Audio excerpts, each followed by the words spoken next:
So in the last video we talked a little bit about what a pointer is, and we gave a really simple example of using a pointer to access some block of memory.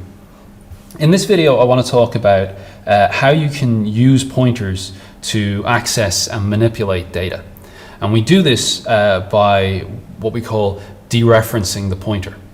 Now, dereferencing has a load of applications. You use it for tons of things, but we're going to take a really simple, really small demonstration just so that you get a basic idea of what we're doing when we dereference pointers.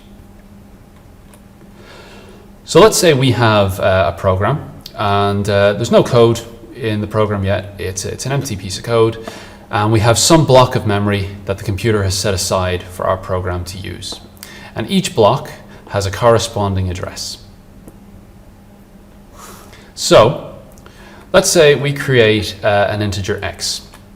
So x goes into our program, it gets some space in memory.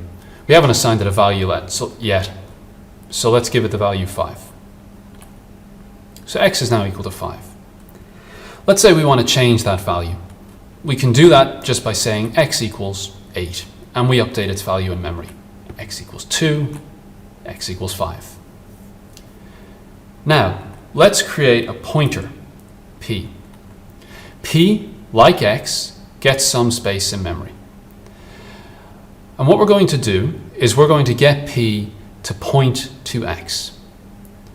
What this means is that p is going to store the address of x. And we do this by saying p is equal to ampersand x. This ampersand x means store the address of x in p. And we see up here, p gets the value 0x0, which is the address of x. Now, because p knows where x is, we should be able to follow p to find x and make changes to x. And we can do this. And the way we do it is by putting a little star before p when we use it. And that star p, is the exact same thing as just writing x. So for example, we could say star p is equal to 8, and that updates the value of x to be 8. Star p is equal to 2, x gets the value 2. Star p is equal to 7, x gets the value 7.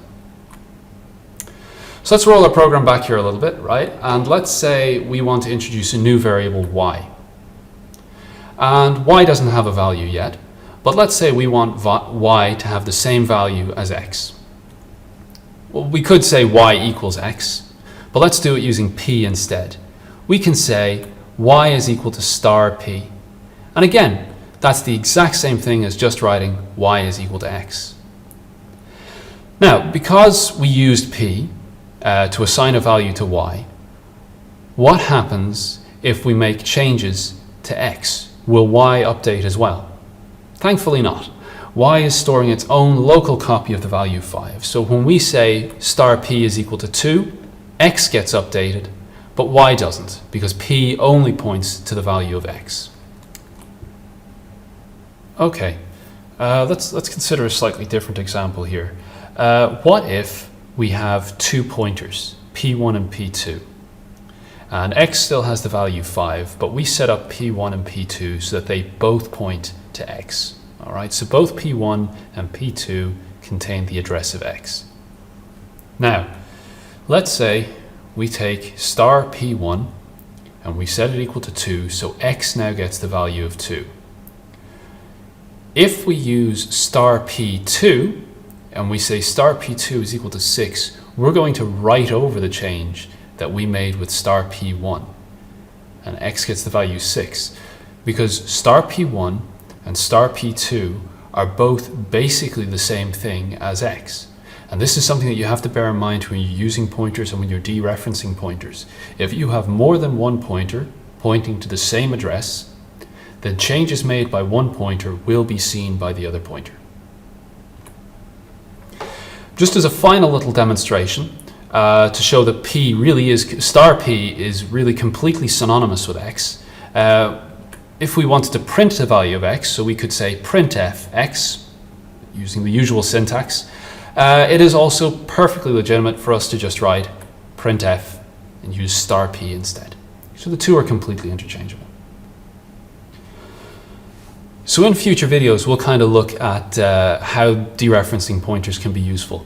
But right now, the most important thing to bear in mind is that when we use something like *p, what we're doing is we're taking the address in P, we're following it to the value that it points to, and then we can use that to make changes to the value, or to print the value, or to assign that value to some other variable.